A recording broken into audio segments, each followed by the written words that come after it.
نحمده ونستعينه ونؤمن به ونتوكل عليه ونعوذ بالله من شرور أنفسنا ومن سيئات أعمالنا من يهده الله فلا مضل له ومن يضلل فلا هادي له ونشهد أن لا إله إلا الله وحده لا شريك له لا مثل له ولا مثال له ونشهد أن سيدنا وحبيبنا وكريمنا ومغفانا وملجأنا محمدا عبده ورسوله أما بعد فأعوذ بالله من الشيطان الرجيم بسم الله الرحمن الرحيم ألا بذكر الله تطمئن القلوب آمنت بالله صدق الله العظيم وبلغنا رسوله النبي الكريم الأمين ببركة إن الله وملائكته يصلون على النبي يا أيها الذين آمنوا صلوا عليه وسلموا تسليما اللهم صل على سيدنا ومولانا محمد وعلى آل سيدنا ومولانا محمد وعلى آل سيدنا ومولانا محمد وبارك وسلم صلاة وسلاما عليك يا سيدي يا رسول الله وعلى آلك وأصحابك يا سيدي يا حبيب الله حمد و ثنا کے بعد میرے نہایت ہی واجب التعظیم سامعین و حاضرین، آپ احباب کے سامنے قرآن مجید فرقان حمید کی آیت کریمہ تلاوت کرنے کا شرف حاصل کیا۔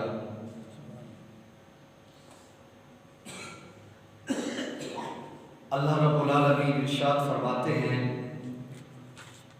الا بذکر اللہ تطمئن القلوب، خوب غور کر لو، فکر کر لو کہ دلوں کا اطمینان اللہ کے ذکر میں ہے۔ اور فرمایا دنیا کا ہر سکون، دنیا کا ہر امن اور سکون اللہ نے اپنے ذکر کے اندر رکھا ہے۔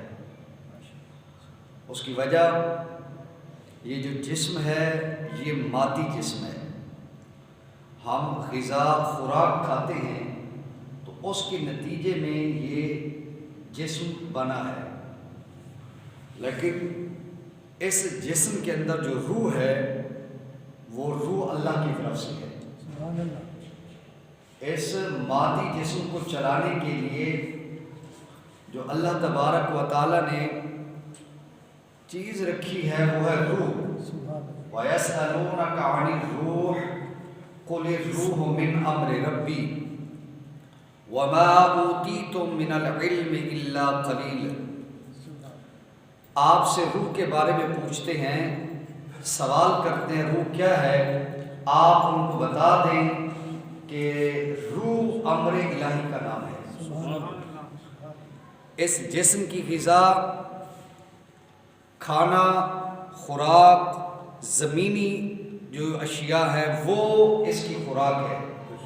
روح چونکہ وہ امر ربی سے ہے، اللہ کے امر سے ہے، تو اس کی غذا اور خوراک اللہ کا ذکر ہوگی۔ جسم کی غذا زمینی اور جو روح ہے جو اصل ہے، اس جسم کو چلانا اور متحرک رکھنا جس کا نام زندگی ہے وہ روح ہے، اور روح کا غذا وہ اللہ نے اپنا ذکر رکھا ہے۔ جب ہم بھوک کی وجہ سے بےتاب ہو جاتے ہیں، بے چین ہوتے ہیں، تو ہمیں بھوک ستاتی ہے، پیاس ستاتی ہے، زمینی اجناس سے ہم اس پیاس کو بجھاتے ہیں، خوراک سے اپنی بھوک مٹاتے ہیں تو ہم تھوڑا امن میں آ جاتے ہیں، سکون میں آ جاتے ہیں اور اطمینان میں آ جاتے ہیں کہ کھانا کھا لیا ہے، کیونکہ یہی بات ہے۔ اور روح جب تڑپتی ہے تو اس کی غذا اور خوراک کیا ہوتی ہے؟ جب روح بے چین ہو تو روح کی بے چینی کے لیے اللہ کا ذکر ہے، اور اللہ کا ذکر ایک تو خاص اللہ جو رب تعالیٰ کا اسم گرامی ہے، اقیم الصلاۃ لذکری، نماز بھی ذکر ہے، قرآن مجید کی تلاوت اللہ کا کلام ہے۔ جس وقت بندہ اللہ کا کلام پڑھتا ہے تو پھر بھی دل کو سکون ملتا ہے۔ اللہ کا ذکر کرنے سے، قرآن مجید کی تلاوت کرنے سے اور احکام الہی پر عمل کرنے سے اس دل کو سکون ملتا ہے۔ اسی کی طرف اشارہ فرمایا، الا بذکر اللہ تطمئن القلوب، خوب توجہ کر لو، آگاہ ہو جاؤ، ہوا تم تنگوش سن لو، دلوں کا اطمینان اللہ نے اپنے ذکر کے اندر رکھا ہے۔ اور فرمایا ہر دل کے اندر دو حصے اللہ نے بنائے ہیں، ہر دل کے۔ ایک دل میں اللہ فرشتے کو بٹھاتا ہے اور دوسرے حصے میں شیطان رہتا ہے۔ جس ٹائم بندہ اللہ کا ذکر کرتا ہے وہ فرشتہ دل کو صاف اور پاک اور اطمینان سے بھر دیتا ہے، اور جب وہ ذکر سے غفلت اختیار کرتا ہے، دور رہتا ہے، تو پھر شیطان اس کے اوپر غالب رہتا ہے۔ اسی کی طرح سورہ زخرف کے اندر اللہ تعالیٰ نے توجہ دلائی ہے، اعوذ باللہ من الشیطان الرجیم، بسم اللہ الرحمن الرحیم، ومن یعش عن ذکر الرحمن نقید له شیطانا فهو له قرین۔ جو اللہ کے ذکر سے غفلت اختیار کرے، وَمَن يَعْشُ عَنِ الرَّحْمَنِ، جو اللہ کے ذکر سے غفلت اختیار کرے، ہم اس کے دل کے اوپر شیطان کو مسلط کر دیتے ہیں، وہ شیطان پھر اس کو روکتا ہے۔ ہاں اگر توبہ کر لے، اللہ والوں کی صحبت میں آ جائے، پھر اس کا دل پاک ہو جاتا ہے۔ نماز کی توفیق مل جائے، تلاوت کی توفیق مل جائے، سبحان اللہ کہنے کی ذکر توفیق مل جائے، پھر اس کا دل جوان ہو جاتا ہے۔ اور فرمایا کہ جب تم بھول جاؤ پھر اللہ کو یاد کرو، بھول جاؤ پھر جب اس کی یاد آ جائے فوراً رب کی بارگاہ میں سجدے بجا لاؤ۔ وَمَن يَعْشُ عَن ذِكْرِ الرَّحْمَنِ نُقَيِّضْ لَهُ شَيْطَانًا فَهُوَ لَهُ قَرِينٌ۔ سورہ طٰہٰ کے اندر فرمایا، وَمَنْ أَعْرَضَ عَن ذِكْرِي فَإِنَّ لَهُ مَعِيشَةً ضَنكًا۔ فرمایا جو ہمارے ذکر سے اعراض کرتا ہے، اللہ کا ذکر نہیں کرتا، وَمَنْ أَعْرَضَ عَنْ ذِكْرِي، ہمارے ذکر سے غفلت اختیار کرتا ہے، ہم اس کی معیشت کو تنگ کر دیتے ہیں۔ اس کی معیشت، زندگی گزارنا، اس کی رزق روزی، اس کی اطمینان، وہ اندر سے بے چین رہتا ہے۔ جب وہ اللہ کا ذکر کرتا ہے، اندر اور باہر اس کا روشن ہو جاتا ہے۔ وَنَحْشُرُهُ يَوْمَ الْقِيَامَةِ أَعْمَى، اور قیامت والے دن ہم اسے اندھا کر کے اٹھائیں گے، وہ بھٹکتا پھرے گا۔ دنیا میں تو کوئی نہ کوئی اس کو سہارا مل جائے گا، اس کا ہاتھ پکڑ لے گا، اس کو سہارا لے کے پہنچا دے گا۔ قیامت والے دن یوم یفر المرء من اخیہ وامہ وابیہ، بھائی بھائی کا نہیں ہوگا، بیٹا بیٹی کا نہیں ہوگا، بیٹی باپ کی نہیں ہوگی، کوئی رشتہ کام نہیں آئے گا۔ کوئی رشتہ جب قیامت کے دن کام نہیں آئے گا تو یہ نابینا کبھی کس کے پاؤں لگے گا، کسی کونے میں پڑا ہوگا، روندا جا رہا ہے۔ اللہ فرماتے ہیں وَنَحْشُرُهُ يَوْمَ الْقِيَامَةِ أَعْمَى، اللہ کے ذکر سے منہ موڑنے والا قیامت والے دن اندھا کر کے اٹھایا جائے گا۔ یہ اللہ کے عذاب میں سے ایک عذاب ہے، اور جسے روشنی ملی ہے دنیا میں اور آخرت کے اندر، روشنی، آنکھوں کی روشنی، دل کی روشنی ملی، وہ کامیاب ہے۔ لہذا اللہ کا ذکر کرنے والے کو اللہ دنیا میں اور آخرت میں نور عطا فرماتا ہے، آنکھوں کا نور، دل کا نور، ایمان کا نور اللہ اس کو عطا فرماتا ہے۔ ایک آدمی نے عرض کی یا رسول اللہ ای الناس خیر، اے میرے لجپال، اے میرے آقا ارشاد فرمائے لوگوں میں سے سب سے افضل کون ہے؟ فقال، میرے آقا نے ارشاد فرمایا سب سے افضل وہ ہے طوبی لمن طال عمرہ، جس کی عمر لمبی ہو، وحسن عملہ، اور اس کے اعمال نیک ہو۔ عرض کی کہ یا رسول اللہ لوگوں میں سے افضل کون؟ سرکار فرماتے ہیں خوش نصیب ہے وہ بندہ جس کی عمر لمبی ہو، وحسن عملہ، اور اس کا عمل صالح نیک ہو۔ اور کیا ایسے برے بھی ہیں اللہ کی پناہ کہ ساری زندگی اور بڑھاپا بھی غفلت کے اندر، ہم اس سے اللہ کی پناہ مانگتے ہیں، اللہ ہمیں محفوظ رکھے۔ عمر لمبی ہو لیکن نیک ہو۔ پھر عرض کی یا رسول اللہ ای العمل افضل، سب سے افضل عمل کون سا ہے؟ ان تفارق الدنیا ولسانک رطب من ذکر اللہ، فرمایا تو دنیا کو اس طرح چھوڑ، دنیا کو اس طرح چھوڑ تیری زبان پر اللہ کا ذکر ہو۔ سبحان اللہ، تو زبان کو اس طرح چھوڑ، سبحان اللہ۔ اور عرض کی کہ یا رسول اللہ کہ یہ جنت کے باغات کیا ہیں؟ میرے آقا کریم صلی اللہ علیہ وسلم نے ارشاد فرمایا اذا مررتم بریاض الجنت فارتعوا، آپ نے فرمایا جب جنت کے باغات میں سے گزرا کرو تو کچھ نہ کچھ چر لیا کرو۔ یہ چرنے کا ذکر کیا، جس طرح چراگاہوں میں جانور چرتے ہیں، گھاس یا فصل لگی ہو جانور منہ مار لیتے ہیں، فرمایا کہ اس طرح جب بھی تم آتے جاتے ہو تو جنت کے باغات میں سے کچھ چر لیا کرو، کھا پی لیا کرو۔ عرض کی گئی یہ جنت کے باغات زمین پر کیا ہے؟ زمین پر جنت کے باغات، میرے آقا نے ارشاد فرمایا وہ مساجد ہیں، مساجد یہ جنت کے باغات ہیں۔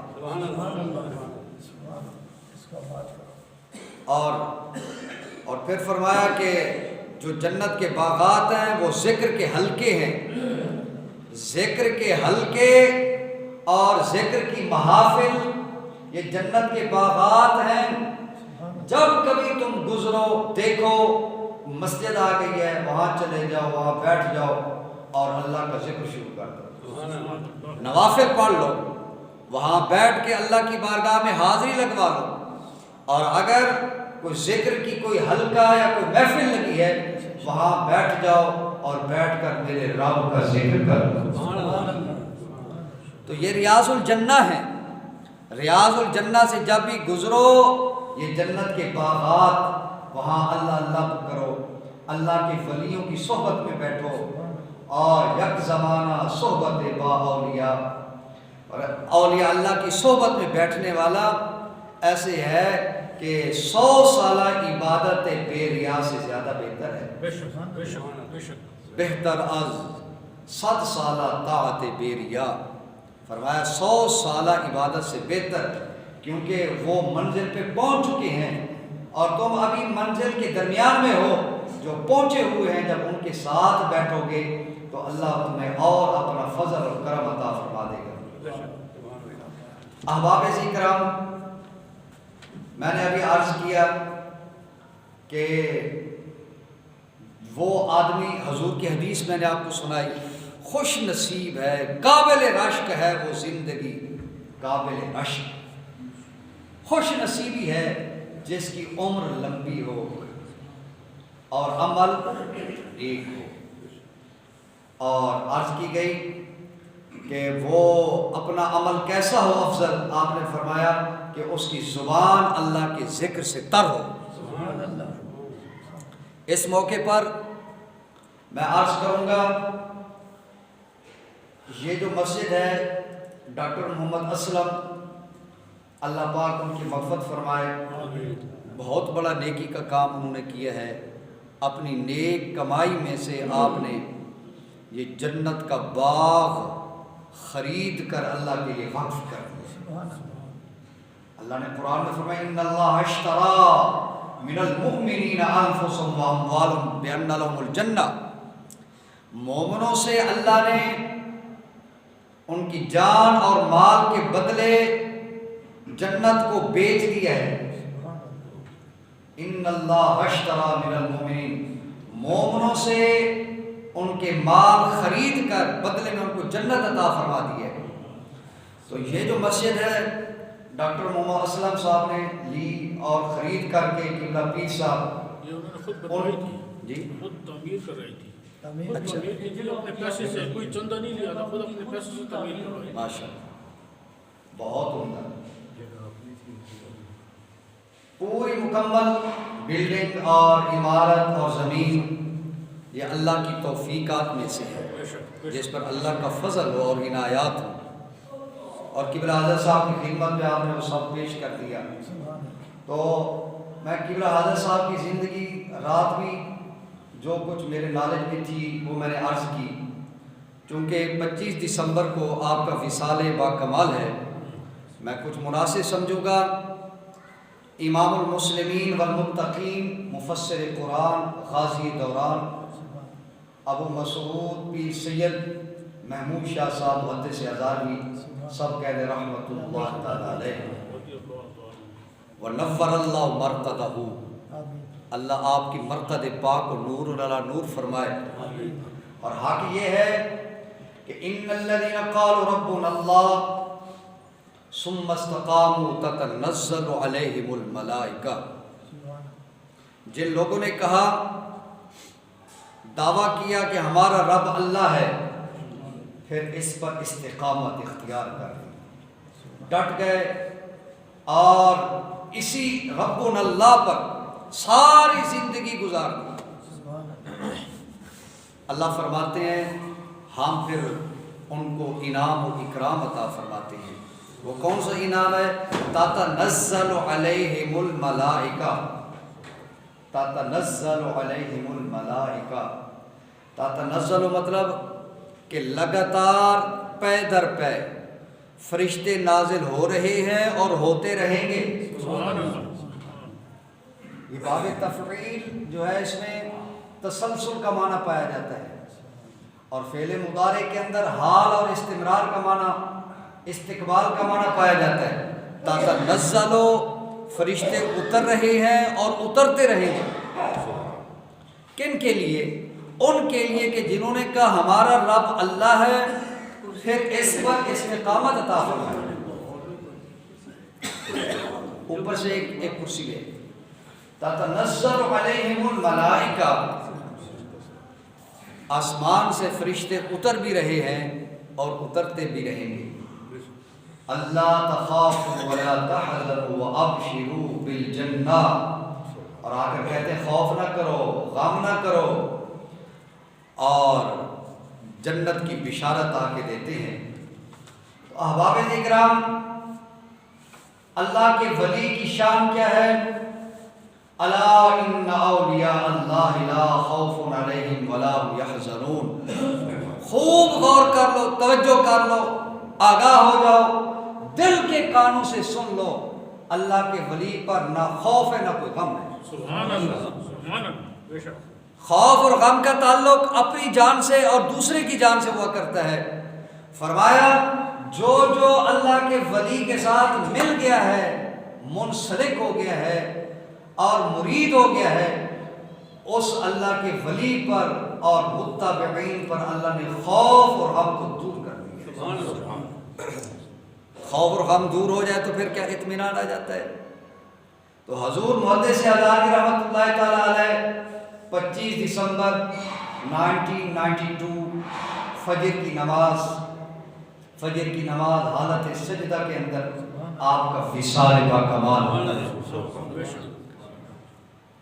اور جنہوں نے دیدار کیا ہے وہ عینی شاہد ہیں.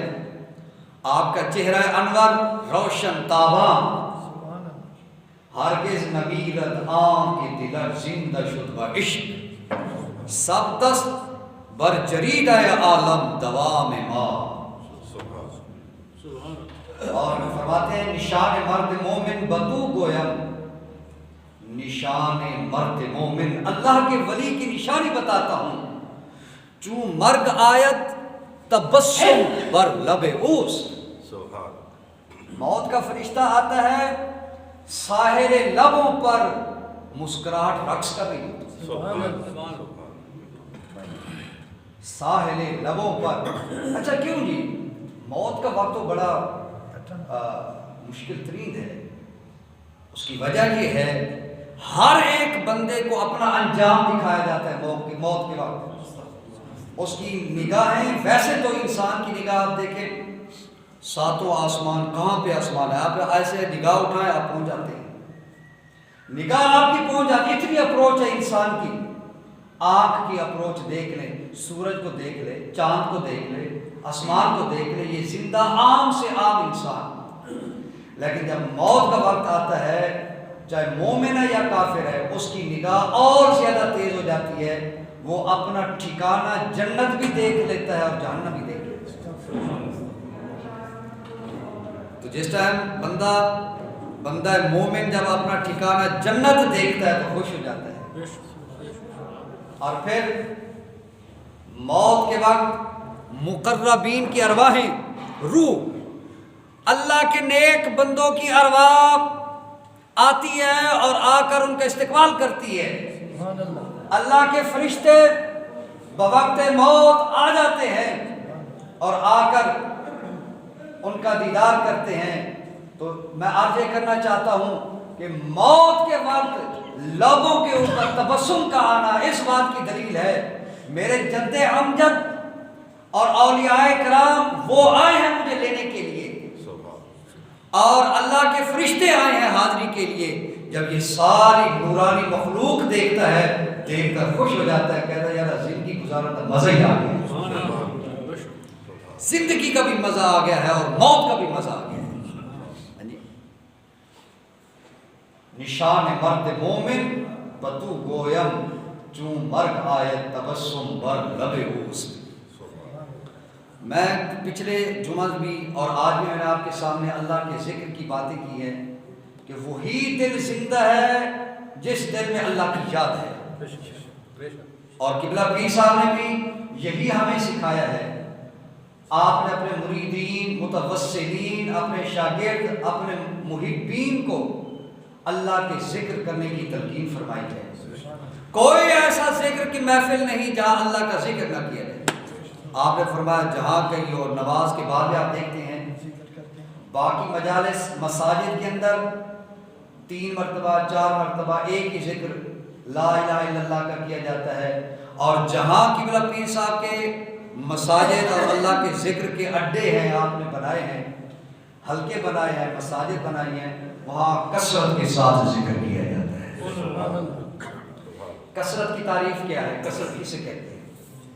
اللہ قرآن میں ارشاد فرماتا ہے یا ایھا الذین آمنوا اذکروا اللہ ذکرا کثیرا. اے ایمان والو، اور آپ نے جو ایمان والوں کا تذکرہ کیا ہے، ترجمہ حضور محدث ہزاروی رحمۃ اللہ، اے دستور حق ماننے والو، اللہ کا ذکر کثرت کے ساتھ کرو. کثرت کے جو اجزاء ہیں نا وہ 3 سے لے کے 9 تک. ایک ہوتی ہے جمع منتہا الجموع، جمع کبھی جمع، وہ 9 سے اوپر. تو آپ دیکھ رہے ہیں ہمارے جو ذکر کے حلقے ہیں 9 سے اوپر جو ہے وہ اللہ کا ذکر کیا جاتا ہے. الحمدللہ یہ ذکر کثیرہ کے زمرے میں آتا ہے. آپ کی حیات طیبہ، حضور محدث ہزاروی رحمۃ اللہ علیہ، آپ کا وصال چونکہ 25 دسمبر کو ہوا، آپ کی حیات طیبہ میرے آقا کریم صلی اللہ علیہ وسلم سے پوچھا گیا، یا رسول اللہ یہ عمر کون سا عمل اچھا ہے، ای الناس خیر، کون سے لوگ افضل ہیں؟ میرے آقا نے فرمایا طوبی لمن طال عمرہ وحسن عملہ، عمر لمبی ہو اور عمل نیک ہو۔ نیک عمل کیا ہے؟ افضل العبادت تلاوت القرآن، بہترین سے بہترین عمل قرآن کی تلاوت، نماز کی ادائیگی اور اللہ کے گھر کی حاضری۔ حضور محدث ہزاروی قدس سرہ العزیز ساری زندگی جن کا قیام اللہ کے مسجد میں ہو، قرآن کی تلاوت، قرآن کی تعلیم، تفکر و تدبر، قال اللہ تبارک و تعالی وقال النبی صلی اللہ علیہ وسلم قال رسول اللہ، پڑھتے پڑھاتے زندگی جن کی گزر گئی، تو پھر یہ اس حدیث کا مصداق بنے یا نہ بنے کہ طوبی لمن طال عمرہ وحسن عملہ، اور تمہیں خوش نصیبی ہو، اور قابل رشک لوگ ہو جن کی زندگی لمبی۔ آپ کی عمر مبارک 120 سال، کہیں سبحان اللہ۔ عمر کتنی ہے جی؟ 120۔ اور آپ کے والد گرامی کی عمر 186 سال۔ آپ بھی محدث، بھائی بھی محدث، اور والد گرامی بھی محدث۔ اس کی وجہ کہ جو آباء و اجداد کی وراثت ہوتی ہے نا، وہ آباء کی وراثت اولاد میں تقسیم ہوتی ہے۔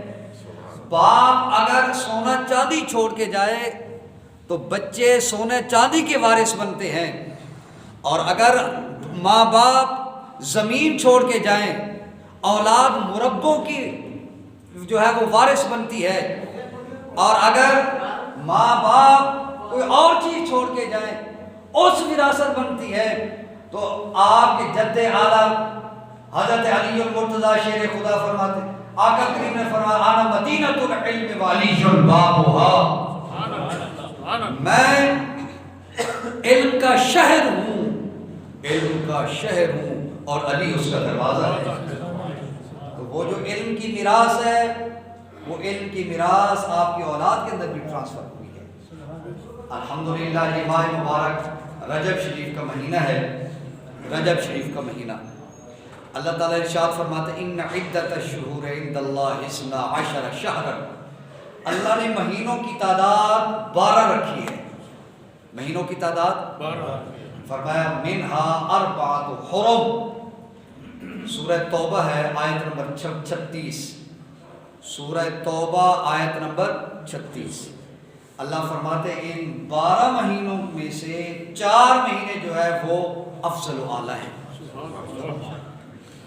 اور حضرت آدم علیہ السلام سے لے کر آج دن تک اور طلوع اسلام تک، بالخصوص رجب کا جو مہینہ ہے رجب، یہ ہمیشہ محترم اور مقدم رہا ہے۔ یہ حرمت والے مہینوں کا جو سردار ہے وہ رجب کا مہینہ ہے، اور جب یہ مہینہ آ جاتا بڑے بڑے جنگجو اپنی تلواریں نیام میں لے کے رکھ دیتے، توبہ و استغفار کیا کرتے تھے۔ اور حدیث پاک کے اندر آتا ہے ان فی الجنت نہرا یقال لہ رجب، بالخصوص جنت کے اندر ایک نہر ہے جس کا نام اللہ نے رجب رکھا ہے، فمن صام یوما من رجب سقاہ اللہ من رجب۔ اللہ فرماتے ہیں، اللہ کے رسول فرماتے ہیں جو بندہ رجب کے مہینے میں ایک روزہ اللہ کی رضا کے لیے رکھ لے، فرمایا قیامت والے دن جو رجب نامی نہر ہے نا اس سے سراب یہاں اس کو عطا فرمائے۔ اللہ نے ہمیں یہ مہینہ عطا فرمایا۔ اس مہینے کی نسبت بڑے بڑے اللہ کے ولیوں کے ساتھ ہے، اور اس مہینے کی نسبت حضور معلم و مقصود کائنات آقا دو جہاں صلی اللہ علیہ وسلم کی ذات پاک اللہ نے معراج فرمائی، اور فرمایا کہ جو بندہ 10 رکعات اس مہینے کے اندر ادا کرے گا، 10 رکعات، اور ہر رکعت کے اندر سورۃ الکافرون اور 3 مرتبہ کلشی پڑھے، فرمایا اسے 60,000 سال ہر رکعت کے بدلے، ہر رکعت کے بدلے 60,000 سال عبادت کا ثواب اللہ تعالیٰ فرمائے۔ کتنی بڑی سعادت کی بات ہے۔ تو لہٰذا 10 رکعت نماز نوافل، اور جو بندہ فرمایا کہ اس رجب کے اندر توبہ کرے، حضرت آدم علیہ السلام کی توبہ اور داؤد علیہ السلام کی توبہ، ان کے اجر و ثواب کا مجموعہ اللہ اسے عطا فرماتا ہے۔ اور میرے آقا کریم صلی اللہ علیہ وسلم دعا فرمایا کرتے تھے، اللہم بارک لنا فی رجب و شعبان و بلغنا فی رمضان، یا اللہ ہمیں ہمارے رجب کے اندر برکت عطا فرما، شعبان کے اندر برکت عطا فرما، اور ہمیں رمضان مبارک نصیب فرما۔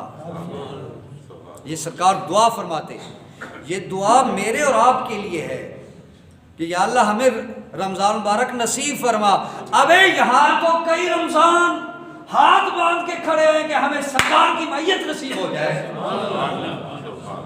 یہ جو سرکار فرما رہے ہیں یا اللہ ہمیں رمضان نصیب فرما، یہ امتیوں کے لیے سرکار دعا فرما رہے ہیں، ورنہ رمضان کو عزت اور جو شرف نصیب ہوا وہ سرکار کی وجہ سے نصیب ہوا۔ اسے فرما اللہم بارک لنا فی رجب و شعبان و بلغنا فی رمضان۔ آخری بات عرض کرتا ہوں، 10 رکعت نفل ادا کرنی ہے اور سچے دل سے توبہ کرنی ہے۔ یہ رجب کا مہینہ ہے، زکوٰۃ کا مہینہ ہے، زکوٰۃ بھی نکالیں اور انتظام کریں، توبہ، استغفار، نماز کی کثرت، اور آخری بات وہ ہے کلمہ شہادت کی جو ہے کثرت کرنی ہے۔ حضور نبی کریم صلی اللہ علیہ وسلم نے ارشاد فرمایا، پلے باندھ لیں اس کو، جو بندہ وضو کرے، وضو کرنے کے بعد شہادت کی انگلی بلند کر کے کلمہ شہادت پڑھے، اشہد ان لا الہ الا اللہ وحدہ لا شریک لہ واشہد ان محمدا عبدہ ورسولہ، اللہم اجعلنی من التوابین واجعلنی من المتطہرین واجعلنی من عبادک الصالحین، اللہ اس کے لیے جنت کے 8 دروازے کھول دیتا ہے اور فرماتا ہے جا مرضی تیری جس دروازے میں داخل ہو جا۔ اور یہ جو دعا ہے، جو بندہ اس رجب شریف کے مہینے میں اس دعا کی کثرت کرے، وہ جنت کے 8 دروازے تمنا کرتے ہیں یا اللہ اس بندے کو میرے پاس میرے اندر سے یہ داخل ہو جائے، مجھے یہ شرف نصیب ہو جائے۔ لہٰذا ہمیں چاہیے کہ ہم جو ہے نا، اور ایک اور حدیث پاک ہے، کلمتان خفیفتان حبیبتان الی الرحمن، اللہ ان کلمات سے بڑی محبت کرتا ہے اور زبان پر بڑے آسانی سے جاری ہو جاتے ہیں، اور ثقیلتان علی المیزان، لیکن وزن کیا جائے 7 آسمان و زمین ہلکے پڑ جاتے ہیں، یہ 2 کلمات وزنی پڑ جاتے ہیں، سبحان اللہ و بحمدہ سبحان اللہ العظیم۔ یہ رجب کا مہینہ ہے، ان کی بھی کثرت کریں، توبہ استغفار کریں، رب کی بارگاہ کے اندر سچی توبہ کریں، دعا اللہ پاک ہمارا مل بیٹھ کر کی بارگاہ میں قبول فرمائے۔ وآخر دعوانا طاہرات کی کنسٹرکشن کے حوالے سے بھی جلدی ہم انشاءاللہ کام شروع کریں گے، بتا دیں